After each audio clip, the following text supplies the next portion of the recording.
میں ایک عام سے نقوش والی سانولی رنگت والی عام سی لڑکی تھی۔ میری کزن سب رنگت میں گوری تھی، لیکن میں سانولی، شرارتی اور ہنسمکھ تھی۔ جو بھی ایک بار مجھ سے مل لیتی میری پکی دوست بن جاتی۔ سب لڑکیاں حیران ہوتی کہ میں کون سا ایسا جادو کر دیتی ہوں کہ جو بھی ایک بار ملتا ہے اس کے بعد وہ مجھ سے فوراً سے دوستی کر لیتا ہے۔ خیر، ایک بار ایسا ہوا کہ ہمارے رشتہ داروں میں ایک شادی ہوئی، ڈھولکی رکھی گئی تو سب رشتہ داروں کو بلایا گیا۔ ہم سب کزنز نے خوب گیت گائے، خوب ہلا گلا کیا، خوب ناچے۔ وہاں پر ہم سب ایک دوسرے کے ساتھ بہت انجوائے کرتے رہے۔ وہاں کچھ کزن جو کہ قریبی رشتہ دار تھے، ان میں سے ایک لڑکا بھی تھا جو بہت خوبصورت ہینڈسم نوجوان تھا۔ اس کی نظریں سارے ایونٹ میں میری طرف ہی تھی اور مجھے بھی محسوس ہو رہا تھا۔ کھانا لگا تو سب کھانا کھانے لگے۔ اس نے مجھے مخاطب کر کے بولا، آپ مجھے بریانی لا دیں گی؟ وہ اس سائڈ پر گرم بریانی ہے۔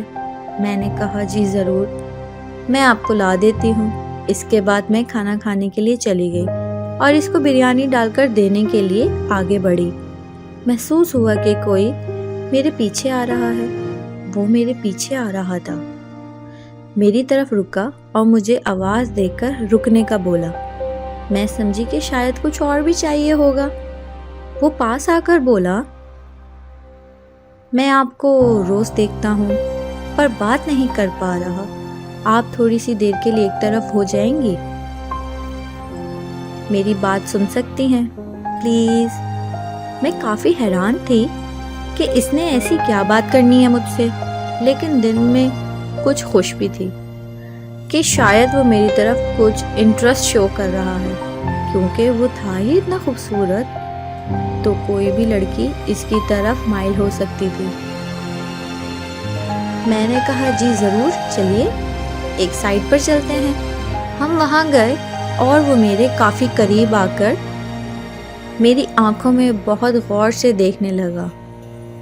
مجھے کچھ عجیب سا بھی لگا اور شرم بھی آنے لگی۔ کچھ دیر وہ مجھے خاموشی سے دیکھتا رہا۔ مجھے تو جیسے پسینہ سا آنے لگا اور دل دھڑکنے لگا اور میرے ہاتھ بہت برے طریقے سے کانپنا شروع ہو گئے۔ ایسے بہت عجیب لگ رہا تھا۔ میں نے فوراً اس سے ہاتھ چھڑانا چاہا، لیکن اس نے مضبوطی سے پکڑا ہوا تھا۔ وہ آہستہ سے میرے قریب آ کر بولا، مت گھبراؤ، میں ہوں نا، مجھے غلط مت سمجھنا، تم مجھے بہت اچھی لگتی ہو، تمہاری شرارتی چمکتی آنکھیں، چہکنا اور بہت پیار سے بولنا سب کتنا دلکش۔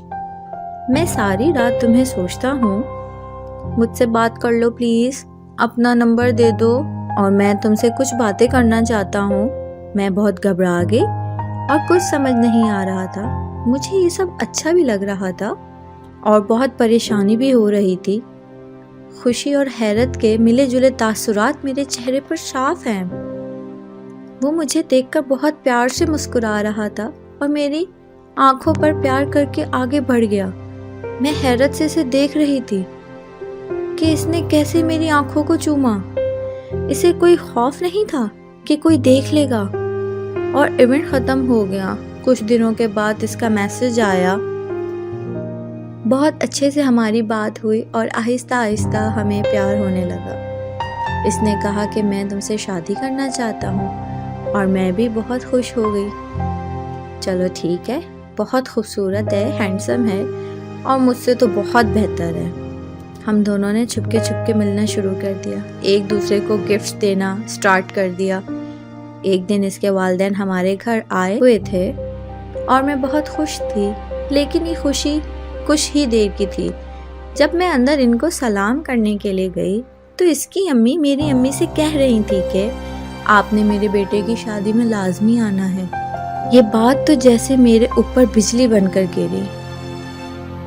وہ کہہ رہی تھی کہ بہت بڑے خاندان سے لا رہی ہوں اور وہ بہت پڑھی لکھی ہے، بے حد خوبصورت ہے۔ یہ سنتے ہی مجھے پتہ نہیں کیا ہوا، ایسا لگا کہ شاید پیروں تلے زمین ہی نہیں ہے۔ میں نے اسے فوراً کال ملائی، لیکن اس نے میری کال نہیں ریسیو کی۔ کیسے ریسیو کرتا وہ تو دھوکہ دے رہا تھا مجھے، میری تو حالت دیکھنے والی نہیں تھی۔ وہ میرے ساتھ ٹائم پاس کر رہا تھا۔ اسی ڈپریشن میں میں بہت بیمار ہو گئی۔